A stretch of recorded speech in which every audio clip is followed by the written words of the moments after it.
जय श्री राम दोस्तों, आज के ब्लॉग में आपका स्वागत है।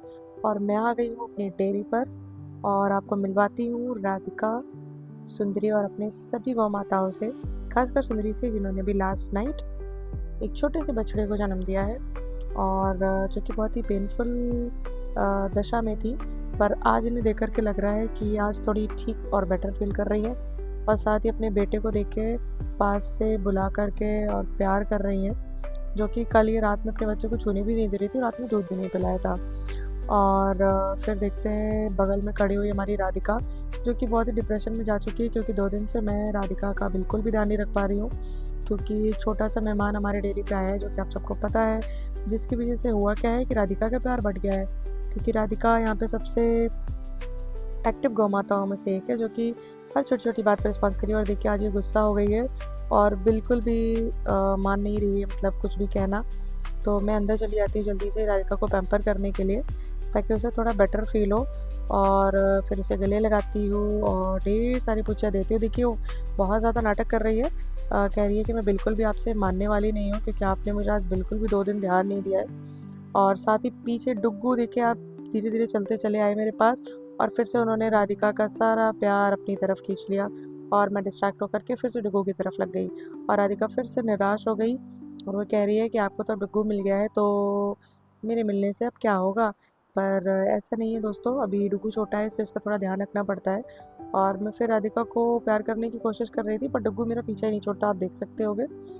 मैं जहाँ जाती हूँ वो भी पीछे पीछे साथ में चला आता है। तो मैं जल्दी से डुग्गू के रूम से बाहर चली जाती हूँ, प्रयास करती हूँ जाने का, लेकिन देखो आपको दिखाती हूँ, लेकिन डुग्गू क्योंकि मेरा पीछा नहीं छोड़ता है। और देखिए मैं आपको दिखा रही हूँ, देखो आप कैसे डुग्गू पीछे पीछे लगे हुए हैं, लेकिन फिर भी मैं समय पा करके जल्दी से चली जाती हूँ राधिका के पास, उसको ढेर सारी प्यार पूछी देती हूँ और कोशिश करती हूँ कि वो मान जाए, पर वो मान नहीं रही है। और देखिए कितनी ज़्यादा गुस्सा हो गई है, वो ये कह रही है कि भाई डुग्गू के आने से आप मुझे प्यार ही नहीं कर रहे हो। और ये डुग्गू है कि ये मुझे ही अपनी माँ समझ बैठे हैं, इनको लगता है कि मैं ही इनकी मम्मी हूँ, क्योंकि जब ये डुग्गू पैदा हुए थे तो इनकी माँ ने इनको दूध ही नहीं पिलाया था और एक लात मार दी थी अलग से। तो डुग्गू अपनी माँ से ज़्यादा और मुझसे ज़्यादा प्यार करते हैं, लाइक माँ से कम मुझसे ज़्यादा प्यार करते हैं। और देखिए मैं जहाँ जहाँ जा रही हूँ डुग्गू मेरे साथ आने की कोशिश कर रहा है और मैंने उसे अंदर उसके कमरे में लॉक कर दिया है, जो कि उसका कमरा ही है। और वो कोशिश करता है कि मैं अपने कमरे की दीवार फांद के बाहर आ जाऊं, पर अफसोस लंबा है वो, थोड़ा इसके बाहर नहीं निकल पाया और बैक टू पवेलियन हो जाता है। साथ ही मैं मिलती हूँ अपने शंभू की मम्मी से, और जो ये भी थोड़ी सी मुझसे नाराज़ है क्योंकि मैं 1-2 दिन से अपनी गौ माताओं पर ध्यान नहीं दे पा रही हूँ, क्योंकि सुंदरी की डिलीवरी बहुत ही कॉम्प्लिकेटेड हो गई थी और उसका ज़्यादा ध्यान रखना बहुत ज़रूरी था। तो मैं इनसे मिलती हूँ और ये भी मुझे अपना सर दिखा देती हैं और कहती हैं मैं आपसे गुस्सा हूँ और आज मुझसे दूर रहो।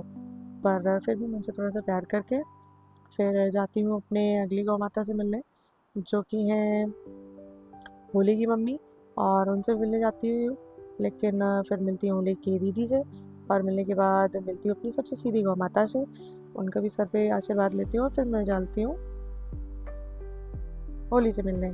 और ये देखिए वो भी कहता है दूर रहो मुझसे। फिर मैं जाती हूँ जुलाई से मिलने, इसका नाम है जुलाई क्योंकि जुलाई में पैदा हुआ है, इसलिए मैंने इसका नाम रख दिया जुलाई। और जुलाई को जाती हूँ, ढेर सारा प्यार करती हूँ, करने के बाद जैसे जुलाई की मम्मी देखती है कि मेरे बेटे को कोई छूने आया है और वो गुस्सा हो जाती है और ज़ोर से बोल के कहती है कि मेरे बेटे से दूर रहो।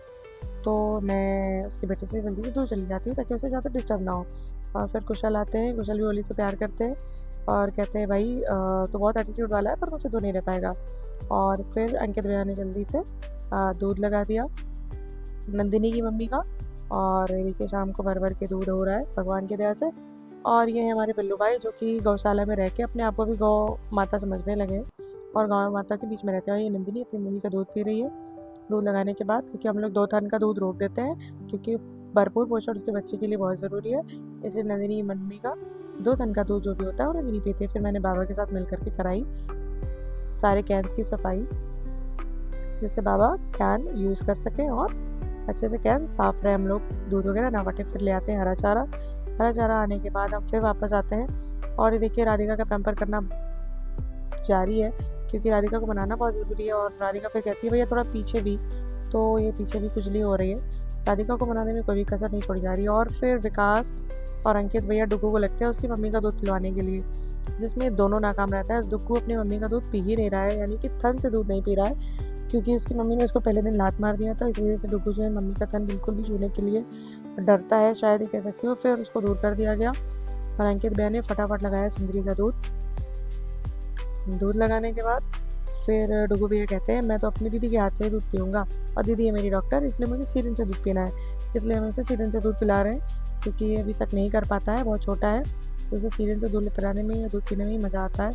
और मैंने देखिए डुग्गू को फटाफट सीरिंज से दूध पिलाना शुरू किया, और डुग्गू खुशी के मारे मेरी परिक्रमा करने लगता है, कहता है कि आप मुझे दूध पिला रहे हो तो आप मेरी माँ के समान हो, इस वजह से वो भगवान समझ के मेरी परिक्रमा कर रहा है। और साथ ही देखिए फटाफट हम डुग्गू को दूध पिला रहे होते हैं, और डुग्गू जब पीता है वो एक परिक्रमा करके बाहर आता है, फिर दूध पीता है, फिर परिक्रमा करता है, फिर दूध पीता है। और ये देखिए फिर मैं उसको भेज रही हूँ कि अपनी मम्मी के पास जाओ, पर वो अपनी मम्मी के पास जा ही नहीं रहा है। तो इससे तो ये लगता है कि 2 दिन का बच्चा मुझे अपनी माँ समझ बैठा है और मुझे उसको इतना ही प्यार करना पड़ेगा। और पीछे राधिका इसी वजह से गुस्सा है। फिर हम लोगों ने सुंदरी दीदी को कर दिया रिलीज़, और आज 2 दिन बाद सुंदरी दीदी खुली है और मिलती हैं अपनी छोटी बहन राधिका से। दोनों आपस में पूछी देते हैं, फिर कहते हैं कि बहन कितने दिन तक कैसे बंदी थी, लेकिन किसी तरीके से सुंदरी खुल गई है। और राधिका भी उसे कहती है भाई घूमो। और अब सुंदरी अपने बेटे को ढूंढ रही है, वो कह रही मेरा बेटा कहाँ है। खुलने के बाद उसे अच्छा बेटर महसूस हो रहा है। फिर हम जल्दी से गुड़ लेके आते हैं और सुंदरी का मुँह मीठा कराते हैं, क्योंकि सुंदरी ने एक प्यारे से बछड़े को जन्म दिया है।